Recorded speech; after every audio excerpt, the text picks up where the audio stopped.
All right. Hello, everybody. Welcome once again to the Entrepreneur Power Hour video broadcast. Tonight, we have a wonderful panel with Mrs. Fran Richardson. We have my co-host and business partner and best friend, Kareem Mays.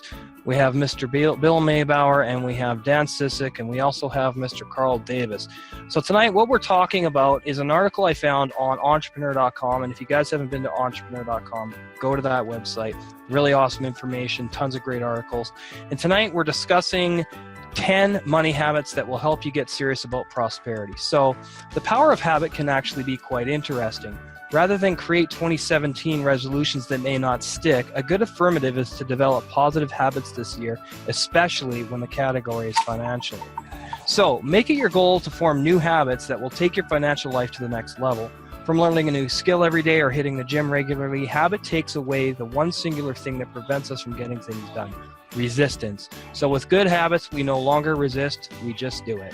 So with that said, the first habit is be clear about your financial goals. So one habit that we need to develop is clarity toward our goals. Our goals can shape our attitude toward whatever we do and whatever we want to put into perspective about our financial lives. Lack of clarity is equivalent to having no goals at all. So what do you guys think about that? Kareem? I would say you need to have, that's the first point, you need to have a clear thing of what you want to do, how you want to do it, and where it's going to take you. And if you don't know, then you're just going to spend money here, there, and everywhere and never get anywhere, like when we were doing with our network marketing. Yeah, funny how that works, eh? I mean, you know, we thought we were putting money into something that was going to give us a good return on investment and things like that. But I also understand that without that experience, we wouldn't be here now. We wouldn't be doing our own thing, building our own business, building our own brand. So I think the journey through network marketing is critical to people deciding whether MLM is right for them or not. Because for some people, they don't mind building MLM downlines, and they don't mind the compensation plans. They don't mind having an auto ship and buying a bunch of products. Now, I know for you and I, Kareem, and for a lot of people we had in our downline, that wasn't quite feasible for their financial budget.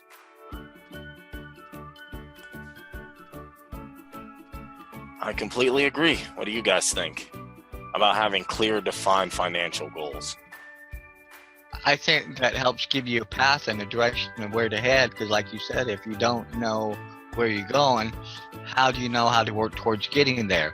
Because you will go off on the beaten path. You will go off this way chasing that or going after that. You'll get into what they call shiny object syndrome, because you think, oh, well, that will be the thing that will be it for you. That will be, instead of kind of keeping the blinders on and, you know, making sure you're following what your goals have set that you've set out for yourself to get you to where you want to be. Not saying it's going to be overnight or anything. It's just that, you know, a lot of times it takes having those steps in place and knowing, you know, where you're going to go and be ready for the pitfalls of, you know, if something comes up or something unexpected happens, you have the wherewithal and the means to maybe help keep you going forward rather than having it be what blows you out of the water, which I've been through. So speaking on experience personally. Yes, I agree, Dan, and you do need to examine what you're looking at and not duplicate yourself.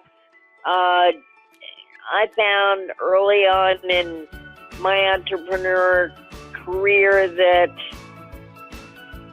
I was taking and getting the same tool to do the same job. I had duplicates because I didn't take the time to examine the tools. I mean, you don't go out and buy a car and buy another car just in case you don't like the first one. You test drive it.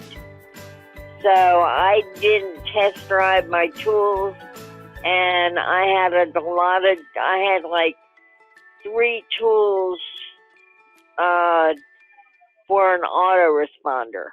All I needed was one. If you need a tool to do a job, make sure you get the one that's going to be the most effective. And don't throw good money after bad. Oh, we can all relate to that, can't we?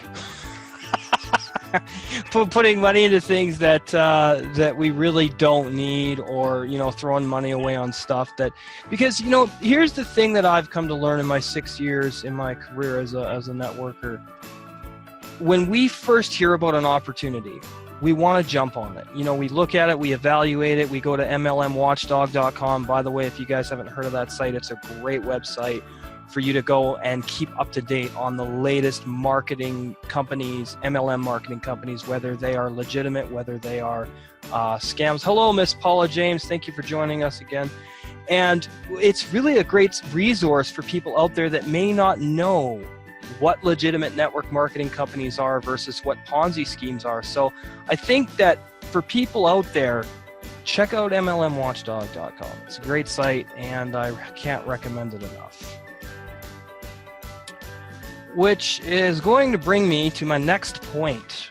Habit number two, stop associating guilt with money. One habit which keeps a person from growing financially is how he or she feels about money. A lot of people feel guilty, which is why they often find it difficult to discuss the financial terms of a business relationship before starting one. So we need to develop a positive attitude toward money. I absolutely agree with that. It actually is in Napoleon Hill's Think and Grow Rich. It's in Oliver Earl Nightingale's teachings, especially The Strangest Secret and Acres of Diamonds, is that our attitude of wealth has to be a positive attitude. So we can't look at people who are wealthy as people who maybe stepped on other people to get wealthy, or that they've taken advantage of somebody along the way to achieve that wealth, because there are good people out there that are wealthy because they've earned that and they've helped other people get there as well. And we have to keep that in mind. We have to have a positive attitude towards abundance. Otherwise, we will struggle to attract it. Do you guys agree with that? I do. I was going to say, taking it to, for me personally, in how with my views, my faith and how I look at it, a lot of times people that are in similar faith areas that I am tend to look down at money because they think, you got to be a certain way of this or that. But I look at it this way. I look at those that I look to within my faith that actually did something with their wealth and did, to help others and be a blessing to others and show others and help others. And that's where I take my, my view from. For a lot of years, I kind of, equated money with negative and stuff and things like that. And I think it kind of stood in my way for a long time. But I changed that mindset because I know that, when I get to the level I want to get to, there are so many people I'm going to be able to help and show them how to do the same thing for themselves and those around them that they want to help. And with that, that's where my mindset is going. And I'm looking, money's a tool. That's all it is. It's a tool. Yes. It's a means to an end. Whether you live paycheck to paycheck or whether you have plenty of money in the bank, we all use it as a tool. It's how we utilize that tool. Absolutely. Just like how, if you have the right training to work on a car, if you have the right training to, like for me in my profession, to be an accountant, or, things like that. We all have skills and abilities that we can use and take those gifts and show it and help other people. Yep. Anybody else want to chime in? Hello, Miss Paula James, or Carl, I guess. Go ahead. What I was going to say is, I think it's a lot to do with the mentality about money. I mean, yes. If you think that you can be rich, well, you know what? You can be. But if you don't think that way, then you can't be. And the reason I say that, and the reason I've learned that, is through it's called the Morning Motivator. It's pretty awesome. But we do this abundance meditation, and I noticed you're going to be doing something with meditation. Oh, yes, we are. I think you might want to do something with guided meditation on abundance, because it really opened my eyes that all those things are possible, and all I have to do is believe myself. Because if you don't believe yourself, you're not going to get what you want. I mean, you can sit there and say cheap words, or you can write them down. Like I got a friend of mine, he'll say, I wish I was a millionaire. Well, wishing is wishing.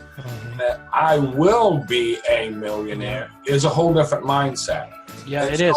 comes back to the same subject, so I thought probably I'd throw that out. Oh, that's good. That's really good. It actually is a mindset, the millionaire mindset. And the way you develop that is through personal development and growth, reading books like, The 7 Habits of Highly Effective People, Think and Grow Rich by Napoleon Hill, The Law of Success, Living the 7 Habits by Stephen R. Covey. I mean, I can keep naming authors.